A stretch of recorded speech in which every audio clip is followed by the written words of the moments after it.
जी public को बेवकूफ़ बनाने के लिए एक और दिफाई मायदा तैयार है। पाकिस्तान, सऊदी अरेबिया और तुर्की मिलकर एक दिफाई मायदा साइन कर रहे हैं कि अगर एक पे अटैक होगा तो तीनों पे अटैक कंसीडर किया जाएगा। सबसे पहले तो बिस्मिल्लाह पढ़ो, इंडिया ने पाकिस्तान का पानी बंद किया हुआ है, सिंध तास मायदे की खिलाफवर्जी की हुई है।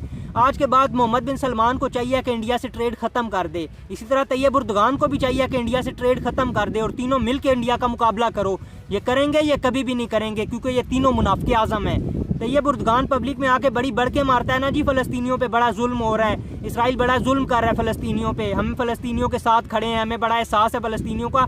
असल में इनके बड़े बड़े ट्रेड एग्रीमेंट इसराइल के साथ चल रहे हैं, ऊपर से बढ़ के मारते हैं, बीच में ये ट्रेड करते हैं, आपस में इनका बड़ा भाईचारा है। इसी तरह मोहम्मद बिन सलमान भी बहुत बड़ा मुनाफिक है, ऊपर से तो बड़ी बढ़ के मारते हैं, हम इनके साथ खड़े हैं, असल में ये खड़े नहीं हैं, असल में अपने डैडी के साथ खड़े हैं, वो हमेशा इसको मामू बना देता है। उसके बाद बात आती है जी अर्दली साहब की। अर्दली के बारे में मैं क्या ही बात करूं, एक मेंटल पेशेंट से मैं क्या ही गिला कर लूँगा, उसे तो ये भी नहीं पता होगा कि इसकी क्लासेस क्या हैं। ये दिफाई मादा जो साइन करके आया है ना, अर्दली को ये भी नहीं पता होगा कि इसकी कौन सी क्लास में क्या लिखा हुआ है।